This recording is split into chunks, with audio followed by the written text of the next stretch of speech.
అహ్మదాబాద్ విమాన ప్రమాదంలో మృతదేహాల్ని గుర్తించే ప్రక్రియ కొనసాగుతోంది. మృతదేహాల్ని గుర్తించేందుకు DNA పరీక్షలు నిర్వహిస్తున్నారు. ఇప్పటివరకు 47 మృతదేహాల్ని గుర్తించారు.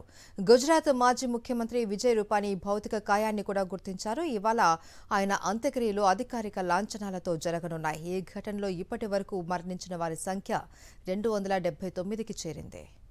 తీరని శోకాన్ని మిగిల్చిన అహ్మదాబాద్ విమాన ప్రమాదంలో మరణించిన వాళ్లను DNA పరీక్షల ద్వారా గుర్తిస్తున్నారు.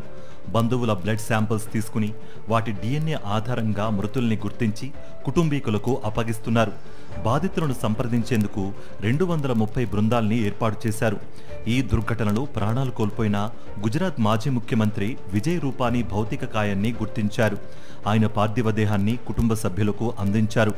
రాజ్కోట్లో రూపానీ అంత్యక్రియలు జరగనున్నాయి. జూన్ 12న అహ్మదాబాద్ విమానాశ్రయం నుంచి 242 మంది ప్రయాణికులు సిబ్బందితో లండన్ బయలుదేరిన ఎయిర్ ఇండియా విమానం టేకాఫ్ అయిన కొన్ని సెకండ్లకే ఓ మెడికల్ కాలేజీ కాంప్లెక్స్ పై కుప్పకూలింది.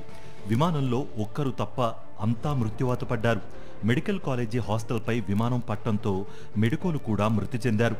మరికొందరి పరిస్థితి ఆందోళనకరంగా ఉంది. ప్రమాదం జరిగిన సమయంలో విమానంలో 1,00,000 లీటర్లకు పైగా ఇంధనం ఉంది. అదంతా ఒక్కసారిగా మండడంతో చాలా వరకు మృతదేహాలు గుర్తుపట్టలేనంతగా కాలిపోయాయి. అందుకే DNA పరీక్షలు నిర్వహిస్తున్నారు.